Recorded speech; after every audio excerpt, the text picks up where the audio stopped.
Quand tu veux.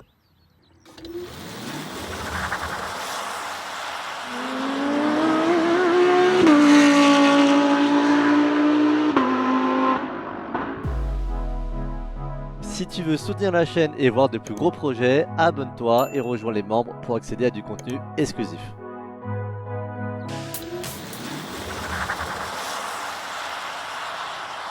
Hello à tous, j'espère que vous allez bien. On se retrouve pour un nouvel essai. C'est la première fois que j'essaie une voiture électrique. Ce n'est pas n'importe laquelle puisqu'on se trouve dans une Porsche Taycan Turbo. Donc peut-être une des sportives électriques les plus performantes du moment. Il y a pas mal plu, donc les routes sont très mouillées. C'est même pas gras là, c'est vraiment mouillé. Et on va tester un petit peu ce que ça donne.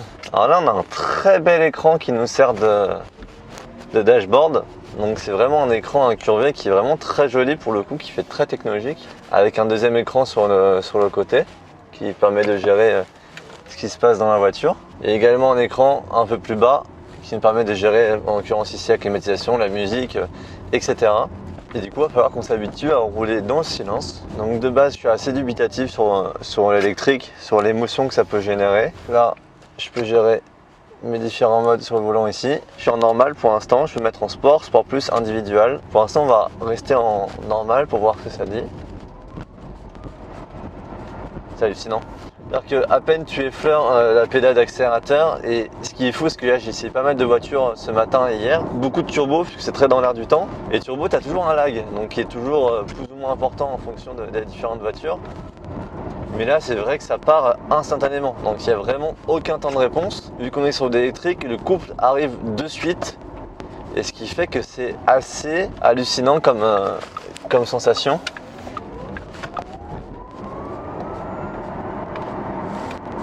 C'est ce que je vous disais, là la route est quand même très grasse, très humide, donc quand on appuie à fond, quand on part de rien, vu qu'il y a tout le couple qui déboule d'un coup, on a les 4 roues qui commencent à se mettre à glisser. Ça donne une sensation vraiment très particulière, vu que bien évidemment la voiture est une 4 roues motrices. Alors, la mise en vitesse est assez fulgurante. C'est bizarre de ne pas avoir le son associé, mais c'est vraiment le côté instantané d'électrique, c'est vraiment particulier. Donc là on est en mode normal, on va voir ce que ça donne en mode sport. Donc sur le mode normal j'avais quand même le châssis qui était réglé en sport plus. Je suis en mode sport, on va voir ce que ça donne en réponse. Et après si je me mets en mode sport plus, là, ça décuple le bruit, qui n'est pas un bruit à l'échappement bien évidemment, mais qui est le bruit du son, ce qu'ils appellent son sport électrique. Donc grosso modo, ça décuple, ça amplifie le son du moteur électrique. Je sais pas si vous le percevez, mais la différence est quand même assez flagrante. Ouais, et ça marche mieux aussi en termes de moteur. On va directement se mettre en sport plus. On va faire une petite accel. Là, on est à 0.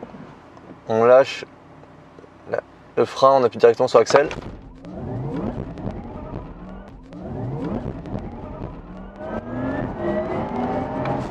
Ouais, la mise en action est folle. Donc patinage des 4 roues, à nouveau, parce qu'encore une fois la route est quand même très grasse. Par contre, la poussée est assez hallucinante. Surtout quand on part de faible vitesse. Après qu'on est déjà un peu plus haut en termes de vitesse, forcément la poussée est moins flagrante. Et quand on part vraiment de zéro et que ça pousse d'un coup, sur les freins on sent quand même du poids, mais par contre le train avant répond bien présent. Ce qui est rigolo, c'est qu'il n'y a pas on change pas de vitesse. Ah, les reprises sont dingues. Hein. Alors sur les freins, la sensation au frein est bonne, mais par contre il y a quand même de la masse à arrêter.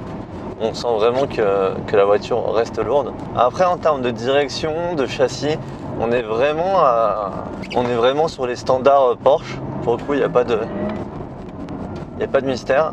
Attention, il y a un gros tracteur en face, on va essayer de faire le maximum de place pour qu'il passe. Et ce qui est bien, c'est que du coup directement un coup d'accel.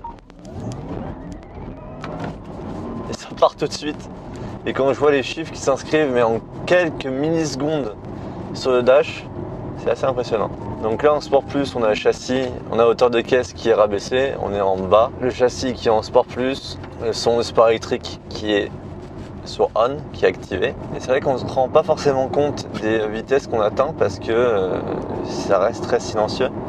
Et le son participe quand même beaucoup à l'impression de vitesse qu'on a. C'est-à-dire qu'une voiture qui fait beaucoup de bruit quand ça accélère, on va toujours avoir l'impression que ça accélère plus que ce que ça fait réellement.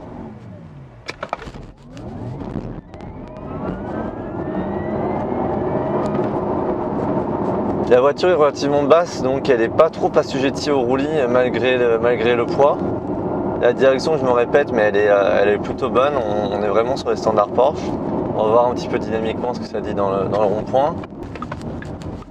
Ah, ça prend du sous-virage. Bon, la route est grasse aussi, donc forcément, ça vient prendre du sous. Après, regardez, la voiture est bourrée de technologie. Donc, quand on a vu du ciel de ce qui se passe, de la manœuvre que je suis en train de faire, également la caméra arrière, bien entendu, traditionnelle.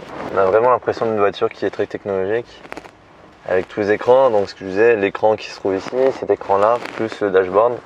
Là, on éteint le moteur, donc ça se trouve toujours à gauche du volant, mais du coup, c'est plus du tout une clé. Maintenant, c'est juste un bouton. Et apparemment, il faut rester appuyé longtemps. Voilà, on reste appuyé longtemps. Du coup, le Taycan, c'est une ligne que j'apprécie vraiment bien, que je trouve plus jolie que la Panamera.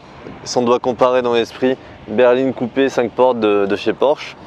On a une face avant qui est particulière avec un capot qui plonge vraiment très en bas, donc ce qui donne comme en avant qui vient vraiment bas, avec des pare-chocs qui ont une forme assez angulaire à ce niveau-là. Une découpe des feux qui vient jusque là alors que les feux eux s'arrêtent ici. Donc on a vraiment toute une découpe comme ça qui est assez agressive dans son dessin. Les jantes pour le coup que je trouve vraiment très réussies, avec les énormes disques et étriers. J'avais même pas vu à quel point c'était gros. En même temps, la voiture est très lourde, elle fait environ 2,3 tonnes il me semble. Donc il faut bien des énormes freins, donc des disques en céramique avec des gros étriers. Mais regardez la taille, par exemple, comparée à ma main, si ça donne. La voiture est longue, plutôt large, mais vraiment élégante. Donc excusez-moi, là, elle est dans un état assez catastrophique parce qu'elle a été pas mal utilisée pour les essais. Et vu les conditions qu'on a, on a le petit Porsche qui est intégré dans le feu, qui d'ailleurs doit être lui-même éclairé. Taycan Turbo qui est écrit là. Et donc à l'intérieur, on est sur une atmosphère qui est très Porsche, donc avec un volant traditionnel Porsche, des sièges également plutôt traditionnels dans un dessin, plutôt austère, avec les petites touches cuivrées un peu partout, que ce soit sur les poignées avec le petit insert décoratif qui poursuit. Sur le volant de la même manière, on a les petits inserts cuivrés ici, qu'on retrouve un petit peu partout à l'intérieur d'habitacle, comme vous voyez. Ici, c'est du piano black. Et les écrans, du coup, ce que je disais, le dash, l'écran ici et l'écran là. Donc pas mal d'écrans. On a le petit chrono ici. On va se remettre en route. Donc en résumé, ce Taycan Turbo, alors effectivement ça pousse de manière intersidérale, c'est vraiment le mot. On reste sur un châssis vraiment très typé Porsche avec un comportement très typé Porsche.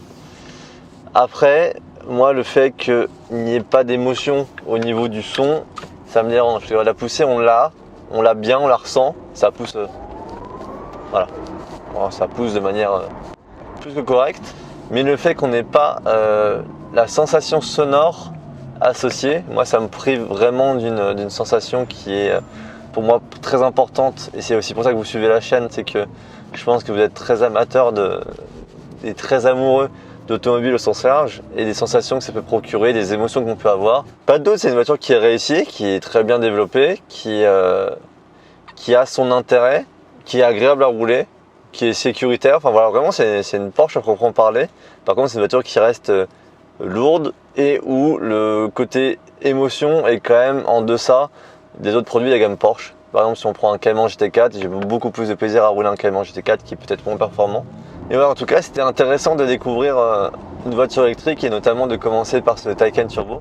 Donc, n'hésitez pas à me dire en commentaire ce que vous pensez de l'électrique et notamment de cette voiture-là. Si la vidéo vous a plu, mettez un petit pouce bleu, abonnez-vous si ce n'est pas encore fait.